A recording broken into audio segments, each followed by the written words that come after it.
Ladies and gentlemen, welcome back to the channel. Today we're going with the same format I've done for the last game. We're going to do a live match preview. I think from now on for the rest of the season, I'm going to do these live, whether it be myself, whether it be with, as you can see, Ryan McGinley on the screen, maybe Kieran Auld, whatever. I like the format of getting the chat involved. I like being able to bring up different things. The problem with match previews can be, especially when it comes to league games, you can get very, very repetitive. You know, you're expecting the same thing from Celtic week in, week out. So by having the chat there and by having a little bit of conversation, a little bit of questions being thrown in at the end, it does make it a bit more exciting and a bit different. On that note, I am joined by Ryan McGinley, who is on the right-hand side of the screen. Ryan, how are you doing with the thunder and lightning? Just a word of warning to the viewers. If we lose any signal or anything, I'm putting it down to the weather. And if you hear the thunder, then there's not much I can do about that. There's not exactly a volume remote. How are you doing, Ryan? All good, mate. All good. Enjoyed the football earlier, certainly. It was great to see Dundee United get off the mark with 3 points, Tarn Courts. Looked really, really good as well, Dundee United. Just had my dinner there, just had a Chinese, so I'm feeling quite happy. And I'm really, really looking forward to tomorrow. Well, of course, this game was obviously big for many reasons. It was Ange's first home league game. It's a real chance to get off the mark and win our first league game after the loss last week. But I think very quickly the story of this game has now become, well, now this is the chance to basically make last week kind of, I don't want to say irrelevant. We still lost. It's still a league game. But if we win tomorrow now, we're back on par with Rangers. You can basically look at the league table as back to scratch if we get the 3 points tomorrow. Right, that result today has made this all the more important to win, because now we're neck and neck with Rangers if we get the 3 points. Yeah, it shows that they're not invincible either. Certainly not this season anyway. Or depends what their definition of invincible is. But, you're no holding back. Right, this is the dynamic you bring now. People have accused me of being too soft on Rangers at times on this channel, but you're definitely just going in guns blazing. You don't care. I mean, we've had it all last season. It's great that they've been put in their place a wee bit today. Thought Dundee United with a better team, but it's good that we've got the chance to sort of right the wrongs of last week already in terms of the points gap. If we win this, we obviously go level with Rangers. Want to get a couple of goals in the goal difference as well. It'll be a difficult game tomorrow, but it's one that I expect will win with the firepower we've got up front, and if we can shore it up at the back a wee bit and not allow Jason Cummins or Killian Sheridan to do any damage, then we should be all right. Yeah, so let's get into talking about our game tomorrow. Obviously, by the way, shout out to Luke Irvin, 179 donation, McGinley with the drip. I know you're rocking the Calvin stuff there, Mr. In the Know. But yeah, the way we do these match previews, of course, we talk about the game itself, we talk about the opposition, we'll go through our predicted starting 11 and our predicted score lines for tomorrow. We looked decent midweek, Ryan. There was a lot of positives from that performance. Yes, there was negatives as well. But a 4-2 win should hopefully carry confidence into a game you should be winning. Now, these are the home games that when we're there, I know, are you there tomorrow, Ryan? Have you got a ticket? Yep. So you're part of the 24,500.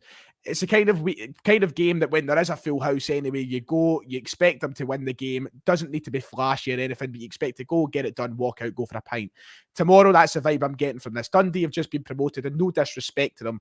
It's a team that you welcome to Celtic Park with the understanding that you should be going in and winning the game. Whether that be by playing exceptionally good football or just getting it done and doing the basics right, it's a winnable game.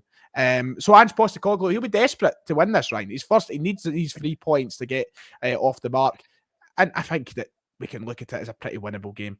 Yeah, definitely. I mean, you would have expected the last game to be a winnable game as well, considering I know it's Hearts at the end of the day, but they were a promoted side and this team are a promoted side. This team didn't even win the championship last season, so... I think, did they even finish second? Did they finish third? I think Raith Rovers finished second. Did they? I think so. I should know that. Sorry. No, sure. I might be. Oh, actually, no. I think I am wrong. I think Dundee did finish second because Dunfermline played Raith, did they not? And then Raith played Dundee. Aye, so there you go.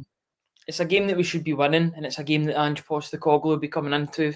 He'll want to be putting points on the board. We won't want to be down at 11th where we currently are just now. It's not a good look. We want to be flying up that table when it comes to tomorrow, about 5 o'clock tomorrow. We want to be near enough. 3 points out of 6. It's not ideal, but it's. I mean, the way the game went last week, it was just really disappointing. But it'd be good to get 3 points, and then we're on the table, we're off the mark, and we're level with Rangers, which I thought, I mean, today I didn't know how much of a chance Dundee United had. I know you were a lot more confident than I was, but Well, I predicted it, didn't I? What did I say to you in the DMs? Dundee I United are winning the day, and they I did, think and they we were did. having a loan in my crystal ball because I've got the last two right with the goal scorers. We had Abada and then we had Furuhashi. So, it's definitely a winnable game. We're at home. We're expected to win all our home games. So, I'm just hoping for a good performance tomorrow. Hopefully, a couple of the new boys get a start. I'd quite like to see James McCarthy get a Yep, game, whether that be absolutely. off the bench or even starting the game. And I just want to see Kyogo lead the line up front. I'm really excited to see how He's this kind of guy does. cemented himself into the team now, hasn't he? I know Edouard is the guy we've looked at so often now for the last few years as being the main man, but with the kind of I'm going to use the word illusion of him leaving the club because we don't quite know if he's going yet. But the No. illusion of him leaving the club, you're now looking at Furuhashi being the guy that's going to be the new one we rely on. I know he's got that number 8 shirt, and that pisses me off a wee bit. But he's got to be the guy now. I think we turn to for the entertainment value and also the goals. Yeah, and it's not just his goals; it's his movement as well. Something that we've been lacking. And I didn't think a season or two ago I would be talking about Edward's last lack of movement because that was one of his best attributes a couple of seasons ago. But his lack of movement's just dreadful at the moment. So even with Furuhashi coming on, playing that 60, 70 minutes against Jablonec, you saw the difference. You saw his willingness to move about, to free other people up, and he's got a good finish as well. You saw that dink over the goalkeeper. He's definitely That's a right. guy that I'm really, really looking forward to seeing. And if that's what he's like when he's not fully sharp, what's he going to be like in 3 or 4 games time? I'm really, really excited to watch him, and Abada as well. I've been raving more about Abada than I have been about Furuhashi the past couple of days. I just think the guy, it's scary how he's only 19 years old. Like, Yeah, this guy that's is going to be crazy. something special. If he Well, keeps that on going, sorry. Oh no, finish your point, Ryan. I don't want to take it away. You were going in a nice wee kind of leisurely, not Um, rant, a leisurely sort of Bible preach there. I liked no, it. I feel like my agenda's already starting. The pro Abada propaganda. I just think the guy, if he keeps on going the way he goes, this is another hot take. I think he'll be an absolute superstar for Celtic. The guy's I just think it will be. top quality.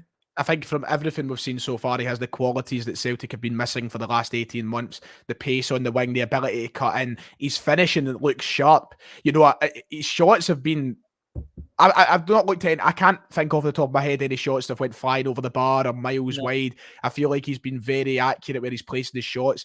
Couple of good saves. He's been there for even his rebounds. Like the way he's took the 2 goals that he's scored so far. I think a lot of players would be guilty of ended up putting them over the bar just with how quick the ball comes to him. But he's kept his head. He's put them in the back of the net. I think he's got a lot of these qualities that we've really, really missed out on. And that comes on to the point I want to talk about now. What we need to replicate from Thursday night. Now, Dundee is the type of team who are, of course, going to come to Celtic Park. They're going to sit with a lot of men behind the ball. It's what we expect. And it's going to be difficult to break them down, I would imagine. They have got players there in that team. They've got big Charlie Adam, who'll be sitting back as well. Ewan Murray, I think he's at the centre half. They've got Jordan McGee as well. I'm sure he's at Dundee. They've got a few decent defenders. But I think this is the first time, this is the biggest crowd that Angela have played under so far, or played beside so far. Of course, that'll be 60,000 on Thursday. He'll want to entertain, he'll want to get the crowd going, and he'll want as much sort of excitement in that crowd. And that will come through, I think, creating all sorts of chances, tons of chances. I think it's going to be go forward, shoot, go forward, shoot. I think we're going to see so many attempts on goal, and not in a wasteful way, in that same way we've seen on Thursday, where we play some really good football. We get the wingers very involved, we get the ball going through, the full-backs getting involved if they need to as well. I think we're going to see a lot of chances created tomorrow afternoon, Ryan.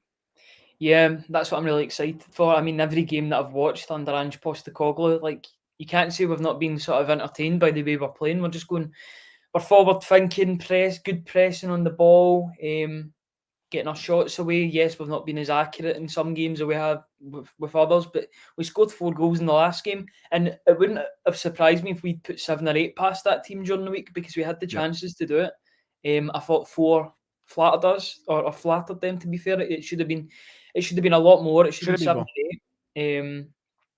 But I just think one of these days it's just going to click. The way the players are just getting used to Ange's methods, and it's only going to get better. It's only going to get better when we bring in the right players as well. When we have the fullbacks we need. And one thing I want to say is, play inverted, aye. It'll be I great don't to want to be watch. disrespectful to Ralston, because I think over the last few games he has been brilliant. I think that Mhm. he's really showed that he's putting his head down and working on the criticisms he's had. That by no means he's good enough and should be Yeah. our starting right back this season. But when Ange does get these players, it's a very delicious prospect at what we're going to be able to do moving forward.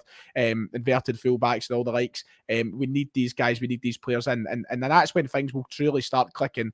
And hopefully we see that tomorrow. Now, the only issue with tomorrow is we have shown defensive frailty so far. There's no hiding away from that. We conceded 2 to Hearts last week that really could have been prevented if we were prepared in that area. Michelin, the goals we conceded were annoying, and then the 2 we conceded on Thursday were probably the 2 most annoying so far. I don't think it's a matter of right now what the quality is we're playing against. I don't think it matters if you're playing against Lionel Messi or Jason Cummins.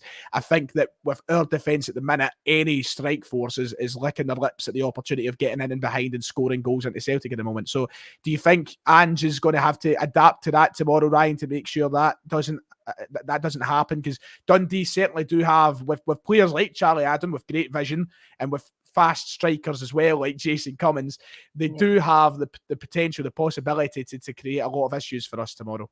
They do, but it's all about the personnel. It depends on who you play. I think that a lot of their attacks could be negated by playing Welsh instead of Beaton.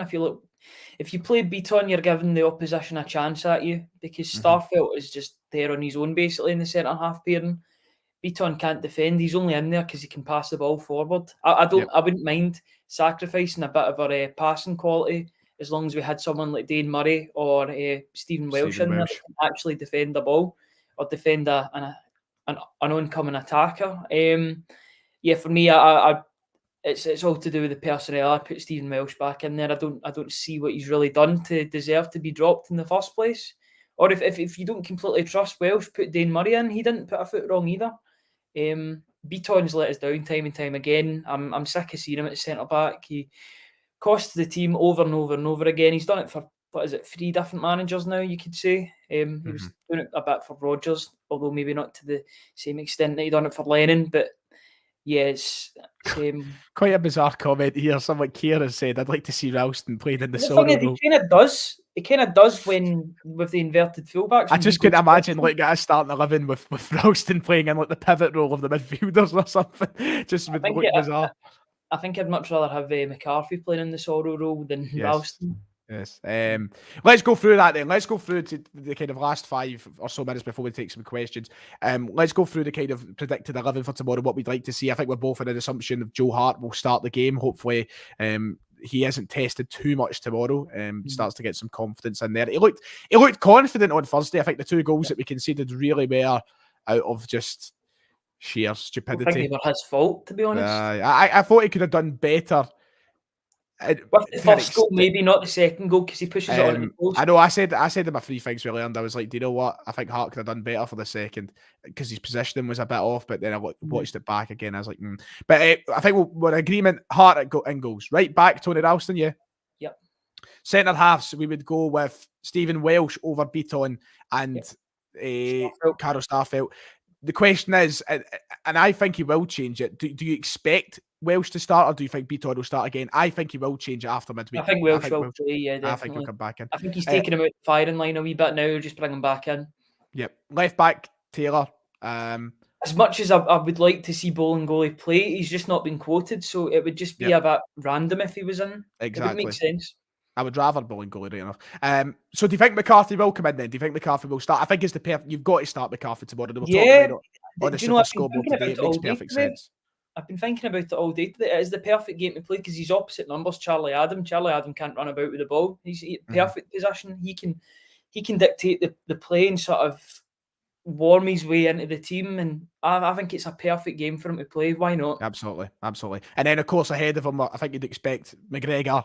And even though he's been vacant, I think Turnbull will start again. Would you change that though, Ryan? Would you? I think it will be here.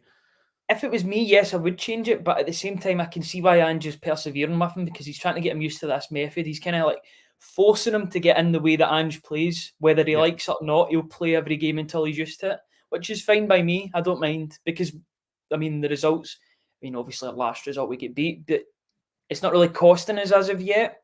Mm-hmm. Or I don't think it will tomorrow, rather. If it does start to, and he was noticeably bad again tomorrow, then I would start making the case for Christie to be starting games. I don't know if that's down to contract issues or that. But It becomes difficult, doesn't it, with this new system? Because as good as Christie's been so far, he's been playing on like the wings rather than in the middle of the park. So do you think that Christie, this is what I've been thinking, I think Christie may struggle as well, not being that number 10 that Turnbull's not been. I think him coming back a little bit might hurt Christie a tad, but he's looked good when he has played. I still think he might even play on the left-hand side. He might actually play left wing tomorrow. He played that against West Ham. He could, actually. And Well, we'll come on. Well, let's come on to that. Let's come on to that. So, the three up front. So, we're going with Turnbull and McGregor for now, you would say, and to predict the team. And then the front three, Abada's got to start. I think he's got to keep starting. Furuhashi up front, once again, I expect to see in the team. And on the left-hand side, will it be Forrest? Will it be Christie? I think it probably will be Forrest.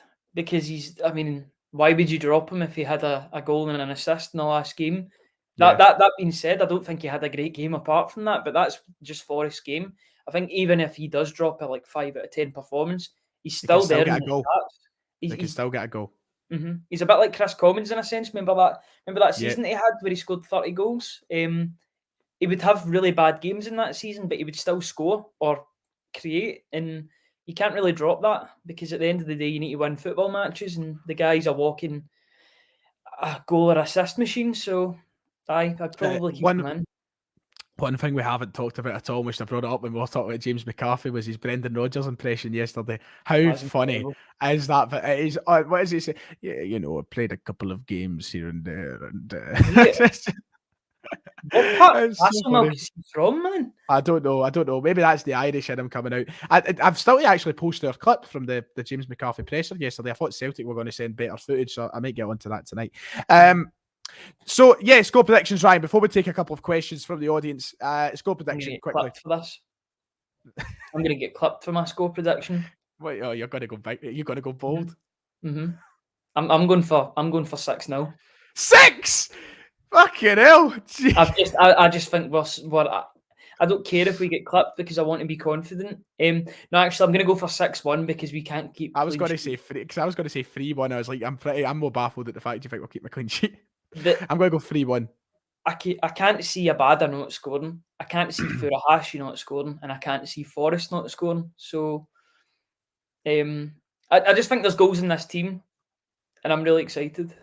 I'm just throwing up some of the predictions on screen. A lot of people confident as well. I mean, Ian here saying 5-3. I would not be stunned with a 5-3. I would not be stunned, but I think it is all about getting 3 points at the minute, to be honest. But a lot of the score predictions coming through. I'll try and throw a few up on screen very quickly, see if you can get yours on there. Yeah, so get in your questions. We'll end off the stream. We've got the first one in from Fat Laurie. What a name. Fat Laurie asked, do you think we've done enough in the transfer window, Ryan? What else do you think we should do? I think Ryan is pretty... At this point, we all know what we need. I think we need fullbacks. 2 fullbacks. Well, maybe 3 if you... But now, the more I think about it, the more I think Ralston's actually okay as backup. Is that dangerous, though? Is that dangerous? That is dangerous. We don't want. Let's not be naive about it. I think we need to understand that this. Unless he goes 10, 15 games playing like that, there isn't. Yeah, that's true. Yeah, you can't really trust him that far.